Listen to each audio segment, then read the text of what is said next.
In a small town in eastern Pennsylvania lies one of the remarkable shops that I know of. It's the workshop of an 87-year-old craftsman named Robert Eggerling. Robert is perhaps one of the greatest blacksmiths who has ever lived and creates art in his steel in this humble shop in the middle of rural eastern Pennsylvania.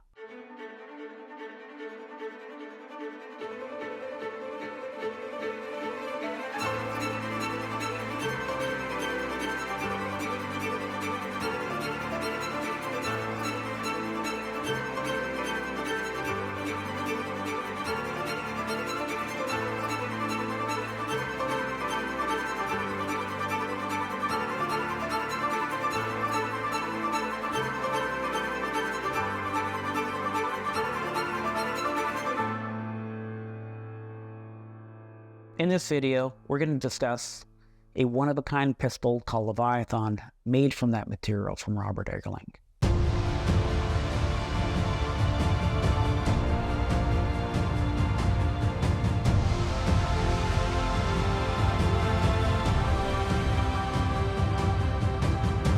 When the material for Leviathan first arrived at Cabot, it looked a lot like many other pieces of Damascus that we received. It looks like a hunk of something that you'd probably pick up at a demolition site, on a construction job. If you didn't know any better, you would think it's just a chunk of, remnants of some old building or something that, it got left behind. To the trained eye, we see this thing and we're jumping up for joy going, wow, this is a really incredible piece. We've never seen anything like this before. But we've got a lot of work to do. Often when you receive a special piece of steel, you might be able to see a little bit of the pattern in it, and sometimes you don't. In this case, as we looked at the pattern, it appeared to have like a serpentine reptilian type of pattern within it. And from there, we felt it had character. But as soon as we looked at the scaly texture that pattern presented for the slide, immediately we thought of some type of a prehistoric monster or a prehistoric, amphibian, because it has that real scaly texture. So immediately we knew the name for that project would be Leviathan. The Leviathan project was another one where we kind of had the concept locked in right before we'd even cut the slide. Sometimes on those slides you can see the pattern a little better. Other times less good, but with the Leviathan, we knew that this looked like serpent scale, and we really wanted to make that pop as much as we could in the final project. The name Leviathan comes from a Hebrew word and is used biblically to describe something that is twisting and turning, and has been used in literature to describe sea monsters, the unknown, a creature from the depth, which is often referred to something that is like snake-like or serpentine in nature. Preparing something like Leviathan to be made into a functional slide, is very interesting, right? Because we've got one piece, and that's it. We got one shot, and the potential to lose out on something that's one of a kind can put a lot of stress on your shoulders, right? Leviathan was really a great project because when you go into a lot of these Damascus guns, you never know exactly what you're going to get. And through working with it and building it, you actually watch it just emerge before your eyes and kind of, bloom like a butterfly, because it turns into something amazing. We know that if we fail at some point to prepare this material correctly, that, at best, this beautiful piece of artisan Damascus is just going to become a paperweight, and nobody wants that to happen. Leviathan was a one-of-a-kind 1911 built during 21 and 22. And the pistol, as often takes place, emerged from a singular piece of bespoke Damascus that we received from Robert Eggerling. Just as our pistols are really works of art, the blacksmiths and the artisans behind the work and the steel that we get are truly next level and unbelievable. In fact, Robert Eggerling, the blacksmith that produced the billets for this build, is 87 years old, and he is in the woods of Pennsylvania still making steel to this day. You can go to our YouTube channel and watch Portrait of a Craftsman and see Robert Eggerling's setup and go behind the scenes to see how he takes raw steel and makes some of the most incredible patterns and pieces of art that we get to turn into 1911.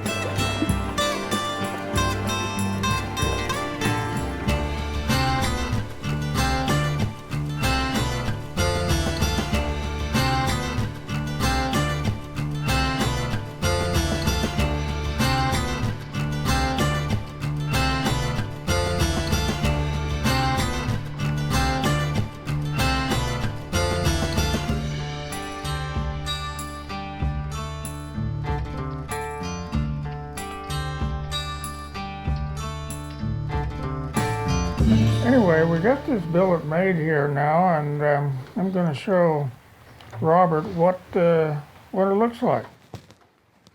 Robert, it's absolutely stunning. Working with some of the blacksmiths, you know, year in and year out, and seeing how much of their lives that they've dedicated to this craft that they've now mastered. You know that anytime you receive a billet of this caliber, that they've spent many, many days and nights, you know, pouring sweat and blood into these things.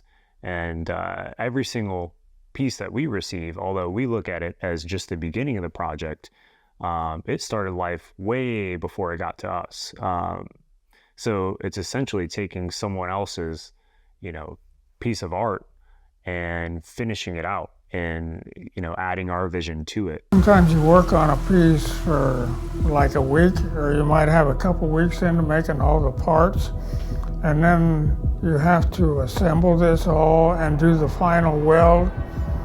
I get worried about that, being able, well, having spent a couple weeks making something, and now it's really down to the line now. Now you got to do it. You know, you've been putting this off now for a week or so, so it's time to really do it. And most of the time it comes out pretty good, but sometimes you might have to cut part of it away and use the rest, or figure out to do with the part that got kind of messed up. So there's a lot of adaptations you have to work with when you're making art. There are a handful of factors that you have to consider when we talk about the rarity of these billets. First of all, you've got the size of these billets, and there are only a handful of artists in the world that can really make a billet to the scale that we need to make a firearm out of it. And of those artists, you know, it takes an incredible amount of skill to make an interesting pattern and to come up with something new constantly, to surprise themselves, to surprise us. And then when you also factor in that it can take over 200 hours for a blacksmith to create a billet of that size before it even reaches us. And you're talking about a lot of someone's time and a lot of their life spent devoted to being able to do something like this for us. So as much as we'd like to, you know, pick up the phone and say, yeah, I'd love 10 more billets of Damascus, please. You know, can you deliver them in a month? That's just not the case. Artists work at their own pace, and, you know, anytime that material comes along, we're just extremely grateful to be able to get our hands on it, and knowing that this material is super rare. By the time it gets to us, we try to take every step imaginable to make sure that we have a successful, you know, presentation of that product in the end. For Leviathan, we had enough material to make one slide and a set of grips. So we really had to sort of focus and figure out what direction we wanted to take with it. And the thing that's interesting about this slide is if you look at the pattern and the deep etching on it, it looks pretty rugged and scale-like. And then when you look at the serrations, the rear serrations on it, instead of going with serrations, we actually used cocking buttons, much like we use on our icon model.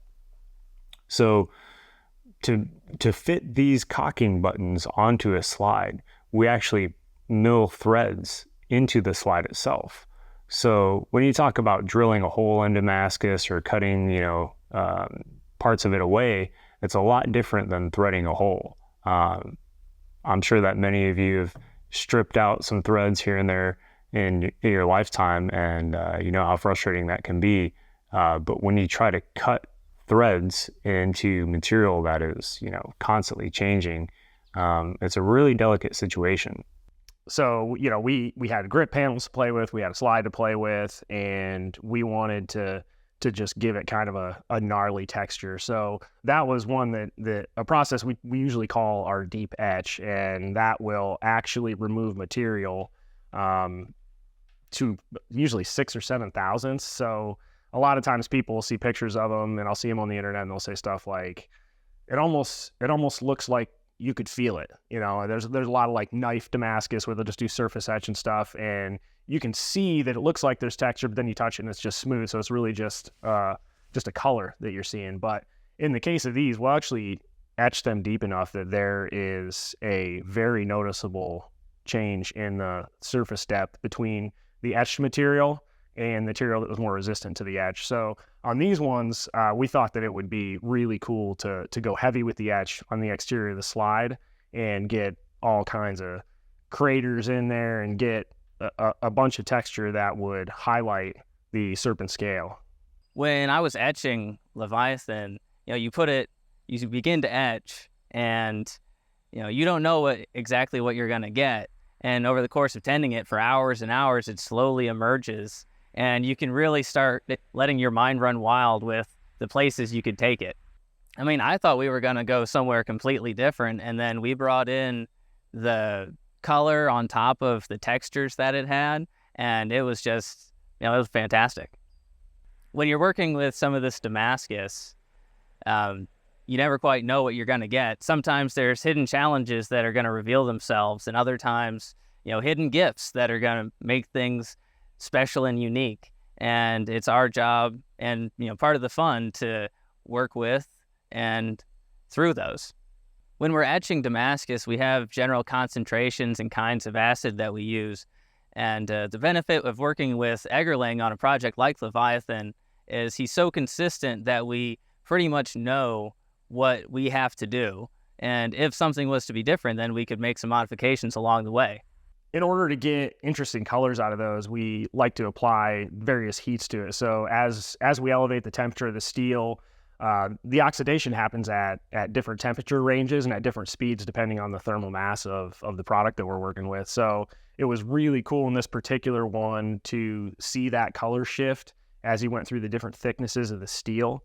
If you notice, the grips are a relatively consistent color because they're relatively consistent thickness, whereas the slide, you really get to see kind of the whole gamut of colors that steel had to offer. One way that we're able to control that is we'll take sample pieces, we'll take end off cuts and things like that, and we'll etch them, and then we'll play with those different colors that you get out of the temperatures. So as you play with these, you have to kind of take note about which color leads into the next one. Every steel is a little bit different, and we have to be prepared for what color comes after the one that you currently see, because there's always a little bit of carryover heat. So on the grips, we had played with that, and we decided that we wanted this really bright, vibrant blue color, and we knew what color came before, and we knew what color came after, and we did not want to push it too far and go to the one that went after. So we were able to kind of lock those in on the grips. With the slide, one end of it would totally overshoot that, while the other end would still be in the color range that we wanted. So we decided to embrace the whole thing and show the entire spectrum of color that was available from that steel. Probably the hardest part of trying to manage the colors is just knowing how long it's going to continue to change colors once you have removed the heat source. So we try to sample with pieces that are a similar thickness to the part that we're trying to apply the color to, but that's not always the case, and they always react slightly differently. So the trickiest part is actually stopping applying the heat slightly before it's at the color gradient that you want, and allowing it to sort of slowly finish in that as it cools down to a room temperature without overshooting it. Typically, you'll start with something kind of drab and uninteresting color-wise, and it will start to gain interesting purples and blues, and then it gets more vibrant, and then at the flip of a switch, you'll end up with this kind of drab teal color, and then all of a sudden it'll just really fall off, and you'll lose all of the color that you'd worked so hard, and you'd have to polish the entire thing from square one again to start over. With Leviathan, I think we were all amazed that this was the first time we ever had sort of a rainbow finish from one end to the other. I think we kind of surprised ourselves with that one. The funnest part of a build like this is seeing what you can draw out of it at the end. So we had this concept for building a Leviathan, but the nature of the deep etch, the shifting colors, really blew us away. We've never seen a piece of Damascus turn out this way with that potential. And sometimes there's a little bit of alchemy and art involved in that. But the gun itself was constructed in full size, 45 ACP. One of the elements that we thought looked nice was like a round cocking button instead of rear cocking serrations. And this is to emulate almost like the eyes of a serpent into the gun. And to house it, we wanted something special as well. So in this case, we commissioned a custom alligator case. It was bespoke with a French fit cutout, leather interior, oak lined. The corners were brass. And of course, we made a custom plaque to honor the gun so that this unique pistol has a beautiful case where it will rest. The Damascus steel that Robert Eggerling makes is a work of art. And often he doesn't have the chance to see of what becomes of his material. We are users of his material. Others go to different places in the world. So the end product is something he doesn't get to see often. But in this case, we were able to bring the pistol when it was completed and show him back in October of last year when we made a small video on Robert. Please check it out on YouTube. And his reaction of seeing it was truly a joy to share the product, the finished result, with him at his studio. I have a pistol that we recently completed. So With my steel in it. yeah, and it's an extraordinary example of your work. I'd like to see that. Well, let me run out to the car and take a little look here. Okay.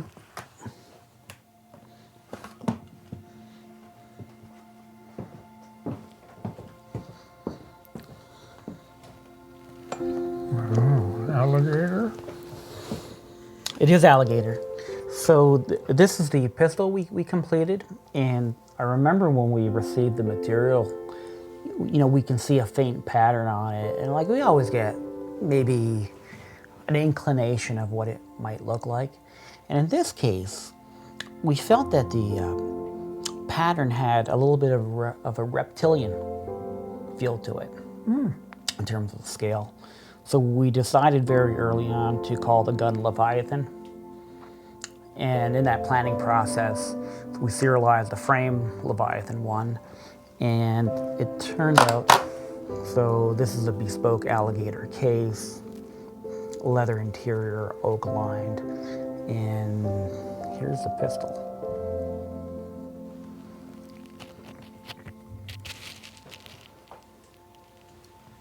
Yeah. Wow. Well, you sure did a beautiful job on it. Really. I love I never the see back of anything, that. any of my work that looks like this.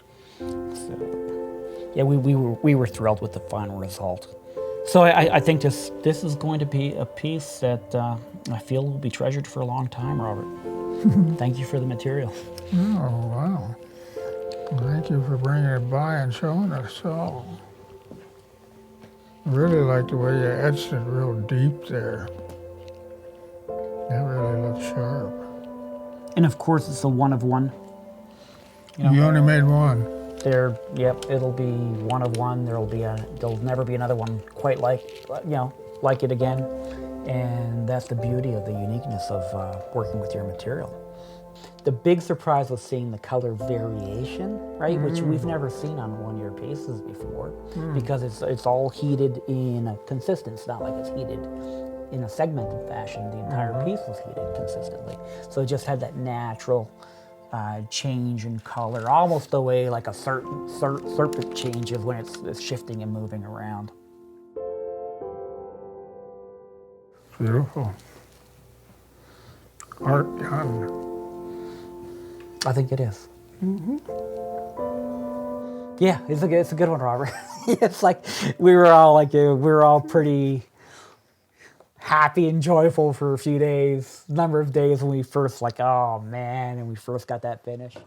Leviathan turned out even better than we could have imagined. From the color to the pattern to the case, which was covered in alligator. It's an amazing case. The whole project really was seamless from start to finish, and the final product really stood out, I think, as one of the best projects we've ever put together. Thank you for taking the time to watch this video on Leviathan. If you want to see more content like this, be sure to visit our website and check out our Oaks and limited editions, and also subscribe to our YouTube channel to get regular updates when we have new projects coming out.